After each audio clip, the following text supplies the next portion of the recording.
السلام علیکم ورحمۃ اللہ وبرکاتہ۔ بسم اللہ والصلاة والسلام علی رسول اللہ، اما بعد۔ دوستو اور بھائیو، آج آپ کی خدمت میں اسلامی تاریخ کا ایک سنہری واقعہ لے کر کے حاضر ہوا، بڑا ہی دلگداز، رلا دینے والا، تڑپا دینے والا، روح کو بیدار کر دینے والا، انسان کو اپنی منزل یاد دلانے والا، انسان کو اس کی مقصدیت کی رہنمائی کرنے والا واقعہ یہ غزوہ خندق کا واقعہ ہے۔ لیکن جن عظیم شخصیتوں اور جن بہادروں کے سامنے کوئی مشن ہوتا ہے، کوئی تحریک ہوتی ہے، کوئی ٹارگٹ ہوتا ہے، کوئی ایک لکش ہوتا ہے، کوئی منزل ہوتی ہے، وہ لوگ ہر مصیبت اور ہر پریشانی کو خندہ پیشانی کے ساتھ جھیلتے ہوئے آگے بڑھتے ہیں۔ بالکل یہی ایک واقعہ آپ کی خدمت میں لے کے میں حاضر ہوا، اسی طرح کا تاجدار دو عالم، فخر موجودات، سرور کائنات، سید عالم حضرت محمد الرسول اللہ صلی اللہ علیہ وسلم، کائنات کی اللہ کے بعد سب سے عظیم ہستی ہے۔ اشارہ کر دیں تو چاند بھی ٹکڑے ہو جاتا تھا۔ آسمانوں کی طرف نظر مبارک اٹھی تو قبلہ تبدیل ہو گیا، پر غربت، افلاس، بھوک، فقر، فاقہ، تڑپ، بے کسی، بے بسی آپ صلی اللہ علیہ وسلم کے پاس بھی آئی، صحابہ کے پاس بھی آئی۔ آپ نے اس کا شکوہ نہیں کیا، بلکہ نہایت ہی تندھی کے ساتھ اور نہایت ہی مشقت اور مصیبت کو جھیلتے ہوئے اپنی منزل کی طرف وہ آگے بڑھتے۔ مدینہ خطرے میں تھا، مسلمانوں کی عزت و آبرو خطرے میں تھی، بہن بیٹیوں کی عزت و آبرو خطرے میں تھی، نبی کائنات صلی اللہ علیہ وسلم کے چہتوں کی زندگی خطرے میں تھی۔ کفار گروپ بنا کر حملہ آور تھے، مشرکین مکہ نے چاروں طرف سے گھیر رکھا تھا، مدینہ منورہ کو گھیرنے کا پلان بنایا تھا۔ نبی کائنات صلی اللہ علیہ وسلم کو خبر ملی۔ آئیے میں آپ کو غزوہ خندق کی سیر کراتا چلوں۔ سب سے پہلے تو آپ کو یہ بتاؤں کہ یہ غزوہ خندق ہے کیا۔ خندق جس کو غزوہ احزاب بھی کہتے ہیں، حزب کے معنی ہوتے پارٹی، احزاب اس کی جمع ہے، یعنی پارٹیوں کی جنگ تھی یہ، اور یہ دراصل بالکل اسی طرح سے یہ پارٹی بنائی تھی مشرکین مکہ نے، جیسے آج کل امریکہ، برطانیہ وغیرہ کی اتحادی جو فوجیں کہلاتی ہیں، اس طرح سے انہوں نے مشرکین مکہ نے یہودیوں کو اور اپنے قرب و جوار جتنی بھی پارٹیاں تھیں، لڑاکو، ان سب کو انہوں نے متحد کیا ہوا تھا، اور مدینے کو جڑ سے اکھاڑنے اور نبی کائنات صلی اللہ علیہ وسلم کا قلعہ کما کرنے اور وہاں کی عزت و آبرو کو لوٹنے کا بالکل پلان بنا لیا تھا انہوں نے، اور اس طرح سے وہ مدینے پر حملہ آور ہوئے، جس کا ذکر قرآن کریم کے اندر سورہ الاحزاب میں اللہ تبارک و تعالیٰ نے کیا ہے۔ یہ غزوہ احزاب یا غزوہ خندق، خندق کیوں کہا جاتا ہے، احزاب کیوں؟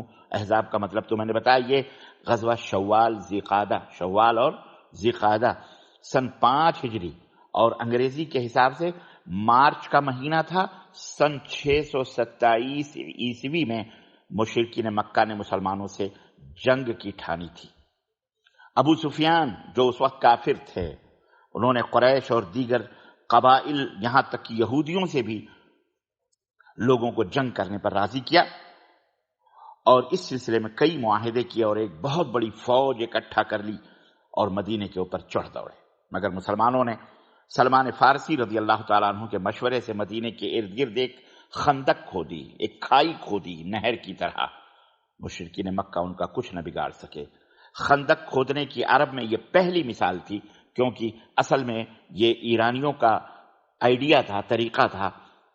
1 ماہ کے محاصرے اور اپنے بے شمار افراد کے قتل کے بعد مشرکین مکہ مایوس ہو کر مدینہ واپس چلے گئے۔ اسے غزوہ خندق یا غزوہ احزاب کہا جاتا ہے، جو بہت سارے قبائل کا ایک گروپ تھا جو مدینے کو ختم کرنے کے لیے آیا تھا۔ ایسے موقع پر ایک انتہائی دلگداز واقعہ رونما ہوتا ہے۔ اور یہ واقعہ صحیح بخاری اور صحیح مسلم کے اندر تفصیل کے ساتھ ذکر ہے، میں آپ کی خدمت میں اسے رکھنا چاہوں گا۔ سیدنا جابر بن عبداللہ رضی اللہ تعالی عنہما بیان کرتے ہیں کہ ہم خندق والے دن خندق کھود رہے تھے کہ اچانک ایک نہایت ہی سخت چٹان ہمارے سامنے آ گئی۔ صحابہ نبی کریم صلی اللہ علیہ وسلم کی خدمت میں حاضر ہوئے اور کہنے لگے یا رسول اللہ، خندق میں ایک بھاری چٹان سامنے آ گئی ہے جو ٹوٹ نہیں رہی ہے، ہم پریشان ہیں۔ آپ صلی اللہ علیہ وسلم فرمایا میں خود خندق میں اترتا ہوں۔ پھر آپ کھڑے ہوئے اور بھوک کی وجہ سے آپ کے پیٹ بطن مبارک پر 3 پتھر بدے ہوئے تھے۔ کچھ صحابہ نے شکایت بھی کی یا رسول اللہ بہت بھوک لگی ہے، پیٹ پر ہم نے پتھر باندھا ہوا۔ مدینہ تاجدار صلی اللہ علیہ وسلم نے اپنا کرتے مبارک اٹھایا اور کہا تمہارے پیٹ پر تو 1 پتھر بدے ہیں، رسول اللہ کے پیٹ پر 3 پتھر بدے ہوئے، اور 3 دن ایسے گزرے تھے۔ صحابی کہتے ہیں کہ ہم نے کوئی چیز چکھی بھی نہ تھی، کھائی بھی نہ تھی، بس نبی کریم صلی اللہ علیہ وسلم نے پھاوڑا لیا، کدال پکڑی اور چٹان پر مارا، جس سے وہ ریت کی طرح ذرہ ذرہ وہ چٹان ہو گئی۔ جابر رضی اللہ تعالیٰ عنہ کہتے ہیں مجھ سے یہ منظر دیکھا نہ گیا، نبی کریم صلی اللہ علیہ وسلم کی بھوک کی۔ میں نے عرض کیا اے اللہ کے رسول، مجھے گھر جانے کی اجازت عنایت فرمائے۔ میں گھر گیا، اپنی بیوی سے کہا کہ میں نے رسول اللہ صلی اللہ علیہ وسلم کے بطن مبارک پر 3 پتھر دیکھے، جو آپ نے باندھی ہے میرے لیے ناقابل برداشت ہے۔ کیا تمہارے پاس کھانے کے لیے کوئی چیز ہے؟ بیوی نے کہا میرے پاس کچھ جو ہے اور ایک بکری کا بچہ ہے۔ میں نے بکری کے بچے کو ذبح کیا اور بیوی نے جو پیسے، حتیٰ کہ ہم نے گوشت ہڈیا میں ڈال دیا۔ پھر میں نے نبی کریم صلی اللہ علیہ وسلم کی خدمت میں حاضر ہوا، جبکہ آٹا روٹی پکانے کے قابل ہو گیا تھا اور ہڈیا چولہے پر رکھی ہوئی تھی جو پکنے کے قریب تھی۔ میں نے عرض کیا میرے آقا، میرے پاس تھوڑا سا کھانا ہے، لہذا آپ اور 1 یا 2 آدمی چلیں اور کھانا تناول فرمائیں۔ آپ صلی اللہ علیہ وسلم نے پوچھا جابر وہ کھانا کتنا ہے؟ میں نے آپ کو بتایا تو آپ نے فرمایا بہت ہے اور اچھا ہے۔ اپنی بیوی سے کہو کہ وہ میرے آنے تک چولہے سے ہڈیاں نہ اتارے اور تنور سے روٹیاں نہ نکالے۔ اور آپ صلی اللہ علیہ وسلم نے عام اعلان فرما دیا، پورے خندق کے لوگ جو جمع تھے فرما دیا کہ اٹھو جابر کے گھر چلتے ہیں۔ تمام مہاجرین اور انصار صحابہ کرام کھڑے ہو گئے۔ میں اپنی بیوی کے پاس آیا اور اس سے کہا کہ اللہ تجھ پر رحم کرے، نبی کائنات صلی اللہ علیہ وسلم مہاجرین اور انصار اور جو بھی آپ کے ساتھ تھے سب کو لے کر کے آ گئے۔ ان کی بیوی نے کہا کیا اللہ کے رسول صلی اللہ علیہ وسلم نے تم سے کھانے کے متعلق کچھ پوچھا تھا؟ میں نے کہا ہاں۔ اتنے میں صحابہ آ گئے اور آپ نے فرمایا اندر جاؤ اور تنگی اور بھیڑ نہ کرنا، اندر آ جاؤ۔ سب کو کہا اندر آ جاؤ، دھیرے دھیرے تنگی اور بھیڑ نہ کرنا۔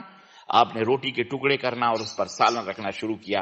آپ ہنڈیا سے سالن اور تنور سے روٹی نکال لیتے تو انہیں ڈھانپ دیتے اور اپنے صحابہ کو پیش کرتے اور پھر نکالتے اور دوسرے صحابہ کو دیتے۔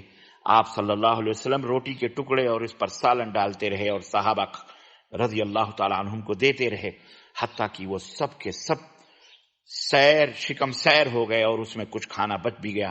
پھر آپ صلی اللہ علیہ وسلم نے فرمایا اے جابر کی بیوی، تم اسے خود بھی کھاؤ اور ہدیہ اور گفٹ بھی لوگوں کو بھیجو، کیونکہ لوگ بھوک کا شکار ہیں۔ یہ حدیث سے بخاری اور صحیح مسلم کی ہے۔ تھوڑی سی تفصیل کے ساتھ میں آپ کی خدمت میں صحیح بخاری اور صحیح مسلم کی ایک اور روایت، سیم یہی روایت رکھنا چاہتا ہوں جس میں تھوڑی سی تفصیل بھی ہے، جو بہرحال فائدے سے خالی نہیں اور بڑی گداز تفصیل ہے۔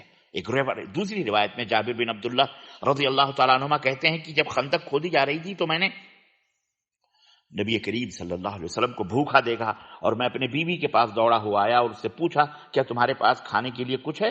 کیونکہ میں نے رسول اللہ صلی اللہ علیہ وسلم کو سخت بھوک میں دیکھا ہے۔ اس نے ایک تھیلی مجھے دکھائی جس میں تقریباً 1.5 کلو کے قریب جو تھا۔ ہمارے پاس ایک بکری کا بچہ پالتو بھی تھا۔ میں نے فوراً اسے ذبح کیا اور اس نے اس جو کو پیسنا شروع کیا اور میرے فارغ ہونے تک وہ بھی جو پیس کر فارغ ہو گئی۔ میں نے گوشت بنا کر ہڈیا میں ڈال دیا اور پھر